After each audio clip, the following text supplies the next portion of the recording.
네, 5단원 두 번째, 시장경제와 경제 주체의 역할을 좀 볼게요. 자, 책은 152페이지를 펴주시고요. 자, 봅시다. 자, 시장의 기능과 한계인데요. 시장의 의미는요, 거기 보시면 상품에 대한 정보 교환이란 거래가 이루어지는 구체적인 장소를 뜻하기도 하지만, 그 외에도 그냥 수요자와 공급자가 만나서 거래가 이루어지는 그러한 추상적인 장소도 뜻한다라는 거. 좀 기억하시면 될 것 같아요. 구체적인 장소만 시장이 아니라 추상적인 장소도 시장이 될 수 있다. 언제? 수요자와 공급자가 만나서 거래가 이루어질 때. 알겠죠? 그 다음에 시장의 기능. 거래에 드는 비용을 줄여주고 특화와 교환을 가능하게 한대요. 그래서 생산성 향상에 기여도 하고요. 그리고 자유로운 경제활동을 통해 자원의 효율적인 배분도 가능하게 한다. 이런 거고요. 자, 시장의 한계가 있는데요. 여기에는 좀 별표를 좀 쳐봅시다. 자, 시장의 한계를 볼게요. 자, 거기 보시면 독과점 문제가 있죠. 자, 독점은 하나의 기업, 과점은 소수의 기업이죠. 그래서 이 소수의 독과점이라고 한다면 시장에 하나나 소수의 공급자만 존재하는 상태로서 이제 문제가 만약에 과점이라고 봅시다. 어떠한 자, 그럼 분필이라고 해볼게요. 예시를 한번 들어봐서. 이 분필 회사가 있는데, 분필 회사가 우리나라에 2개밖에 없다고 쳐봅시다. 그래서 이 분필 회사가 같이 둘이 이제 몰래 뒤에서, 야, 이거 분필 가격을 우리 동시에 한번 올려볼까? 라는 거예요. 그럼 우리 입장에서 분필을 사야 되는데, 예전에는 분명히 100원이었어. 근데 갑자기 오늘 가보니까 500원이네? 어떤 A 기업으로 가봤어요. A 기업의 분필을. 근데 오늘 A 기업이 500원이야. 이상하다. 그래서 내가 또 B 기업을 가봤어요. B 기업도 원래 대충 한 100원 정도 됐거든요. 그래서 어쩔 수 없다. 그냥 나 B 거라도 사야겠다. 왜? A 게 비싸니까. 근데 B 거를 가봤더니 B도 500이야. 이런 젠장, 이런 상황이 발생할 수 있다는 거죠. 이걸 뭐라고 하냐면 담합이라고 합니다. 알겠어요? 네, 별표. 그래서 이 기업들이 생산량이나 가격을 임의로 조정을 함에 따라서 저는 원래 100원에 구매를 했는데 이제 500원 주고 구매하게 생겼죠. 네, 그래서 소비자에게 피해를 입힌다라는 거예요. 이걸 담합이라고 합니다. 됐죠? 자, 그 다음에 공공재 공급 부족 문제가 있네요. 그래서 공공재는 거기에 뭐라고 돼 있냐면 대가를 지불하지 않은 사람도 이용할 수 있는 재화나 서비스로 국방, 치안 서비스 등이 있대요. 네, 거기 밑줄 한번 쳐보시고 이거를 좀 얘기를 하려면 자,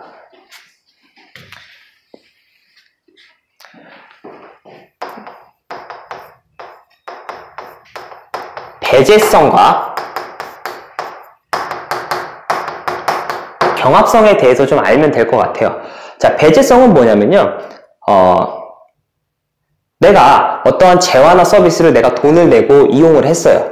근데 이용을 했는데 그렇게 했을 때 다른 사람이 그 서비스를 소비하지 못하는 현상이에요. 그러니까 소비하는 것을 제한하는 속성. 다시 배제성은 내가 돈을 내고 어떤 재화나 서비스를 소비를 했을 때 그 뒤에 사람이 소비가 제한되는 현상. 그러니까 한마디로 뭐와 관련돼 있어요? 돈과 관련돼 있죠. 돈. 띵. 그죠? 자, 경합성은 뭐냐면요. 이제 소비자들이 계속 늘어나게 되면 기존에 소비하고 있던 사람들의 소비량이 제한되는 또 이렇게 감소되는 특성을 얘기하는데 이거는 이제 누가 먼저 소비하느냐에 따라서 달린 거기 때문에 누가 먼저냐 네, 라는 특성이라고 보시면 될 것 같아요. 알겠죠? 그래서 이 배제성이 있고 경합성이 있을 때 요거와 관련된 게 바로 우리가 사적 재화라 그래서 우리가 시장에서 거래하는 걸 뜻합니다. 시장 거래. 시장에서 거래하는 거. 네. 됐죠? 근데 우리가 배제성은 없는데 경합성이 있는 게 있어요. 배제성은 없는데 경합성이 있대. 그럼 우리가 돈은 낼 필요는 없는데 이제 누가 먼저 가느냐 싸움이죠? 그죠? 그래서 이거를 이제 우리가는 공유 자원이라고 합니다. 우리 아까 공유지에 비극했을 때 그 얘기예요. 공유지. 소 풀 먹일 곳. 또는 우리 바다에 가면 또 사람들이 바다에 있는 물고기 그거 내가 먼저야. 그냥 먼저 잡는 게 먼저 잡아야 되잖아요. 그죠? 그런 것들이 뜻해요. 뭐 어족자원이라든지 이런 것들. 됐죠? 그럼 반대로 배제성은 있는데 경합성이 없는 게 있을 수 있죠. 돈은 내는데 누가 먼저 그런 거 상관할 거 없이. 예, 여기는 뭐가 들어가냐면요. 우리가 지금 여러분들 수도, 물 쓰는데 누가 먼저 사용하는, 돈은 내잖아요. 근데 누가 먼저 사용하느냐에 따라서 내가 못 써요? 그건 아니죠. 네. 그리고 뭐 전기도 똑같죠. 그 뭐 예를 들자면 우리가 여름에 에어컨을 틀려고 했어. 근데 아파트 세대에서 누가 먼저 틀느냐에 따라서 오늘 내가 못 틀어. 이런 게 어딨어. 그잖아요? 그리고 이거 외에도 와이파이, 그 인터넷. 네. 이러한 것들이, 배제성은 있으나 경합성은 없는, 네, 그런 것에 포함이 되고요. 근데 이제 배제성도 없고 경합성도 없는 게 있겠네요. 돈도 안 내고 누가 먼저 가는 것도 상관할 수 없는. 그죠? 그게 바로 공공재입니다, 여러분들. 되셨죠? 그래서 공공재는 비배제성 그리고 비경합성이라고 하는 특성을 가지고 있더라라는 거예요. 네, 그래서 계속 다시 가볼게요. 152페이지. 네, 공공재는 이 비배제성, 비경합성의 특징을 보이다 보니까 이걸 만약에 개인의 민간 기업한테 주다 보면 문제가 생길 수가 있어요. 돈이 안 벌리니까. 그죠? 그래서 거기 보시면 기업의 이윤 추구에는 별로 도움이 되지 않기 때문에 적극적으로 생산되지 않는데요. 그렇기 때문에 시장 경제에서 공공재가 충분히 공급되기가 어렵다라는 사실 좀 알아두시면 될 것 같아요. 알겠죠? 자, 그리고 외부 효과 문제라는 게 있네요. 밑에. 그죠? 그래서 외부 효과에는요.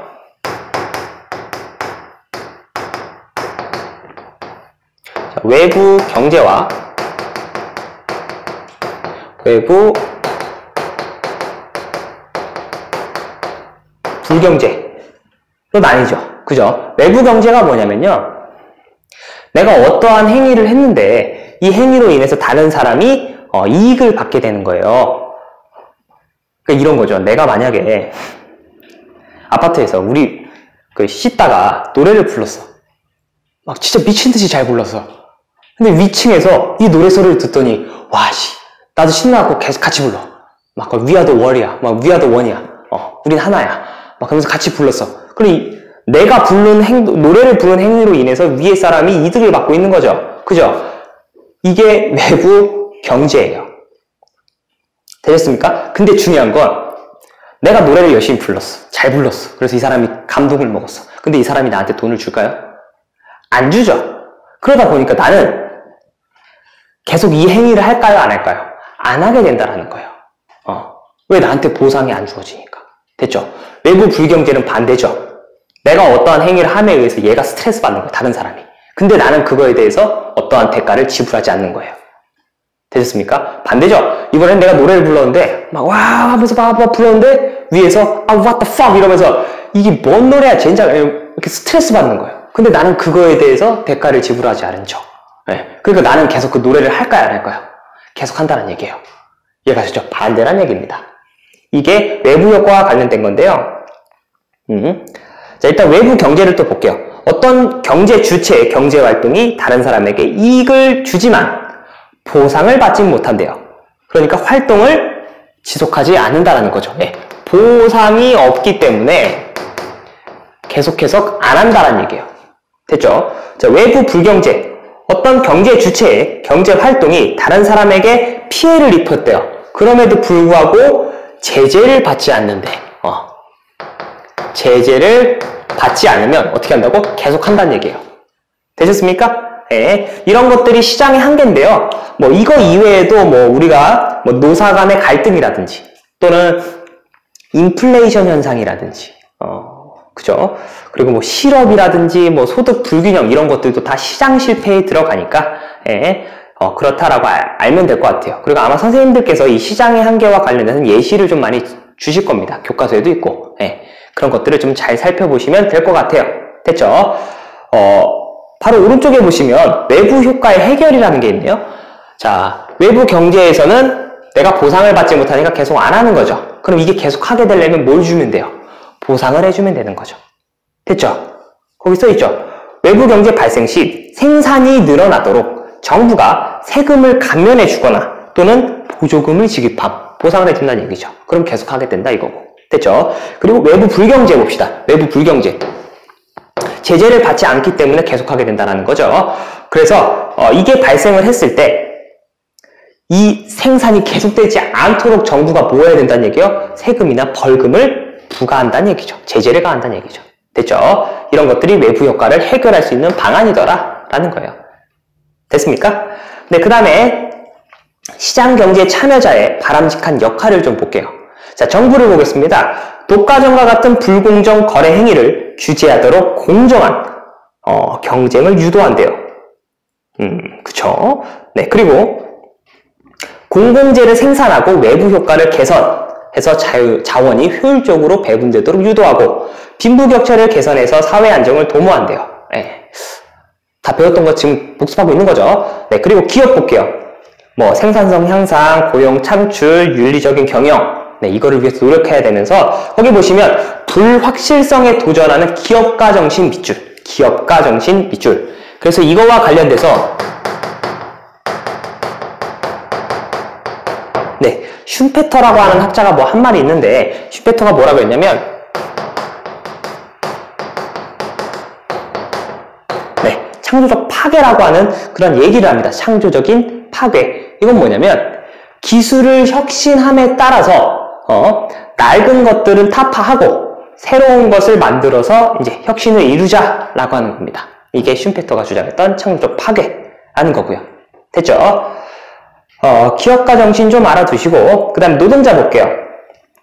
노동자로서의 권리를 스스로 추구하고 생산활동에 적극적으로 참여하면서 기업과 동반자적 입장에 있음을 인식해야 된다라고 하는데 오른쪽에 보시면 노동 3권이라고 되어 있죠. 그거 밑줄. 네, 중요합니다.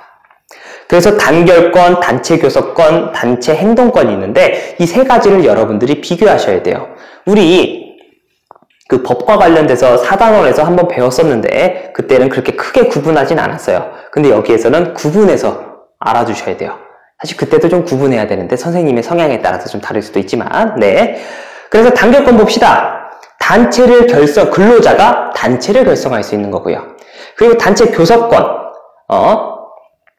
근로자의 단체가 교섭하고 협약할 수 있는 거고요. 그리고 단체 행동권, 근로자가 파업이나 그런 단체 활동을 할 수 있는 겁니다. 되셨죠? 이거 구분 잘 해주시면 되겠고요. 자, 마지막 소비자를 볼게요. 소비자. 자, 소비자를 보시면 뭐 합리적인 소비의 노력이 필요하다 이런 말도 있으니까 그거 밑줄을 한번 쳐주시고 그리고 합리적인 소비를 넘어서 뭐 해야 된다? 윤리적 소비 밑줄. 윤리적 소비. 윤리적 소비. 그래서 이 윤리적 소비에는요, 뭐 녹색 소비도 있고요.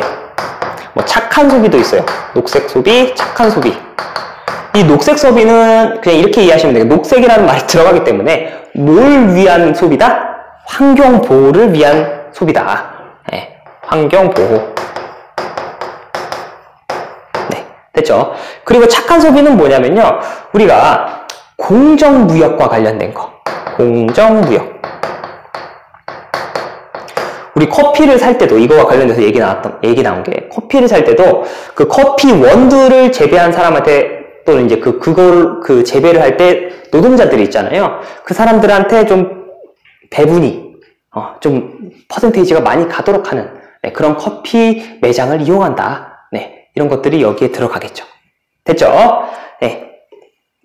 자, 그 다음에 153페이지 거기 보시면 뭐 공공재라고 나와 있고요. 거기에 공공재의 특성, 뭐 비배제성, 비경합성 나와 있으니까 한번 보시면 되겠고, 자, 그 밑에 또 소비자 주권과 윤리적 소비가 있네요. 그죠? 그래서 한 번씩 읽어보시면 될 것 같아요. 그래서 여기 있는 2단원, 그 5-2단원, 네, 시장경제와 경제 주체의 역할은 네, 여기까지 하고요. 바로 다음 단원, 국제무역의 확대와 영향 좀 배워볼게요. 알겠죠? 복습 잘 하시고요. 안녕.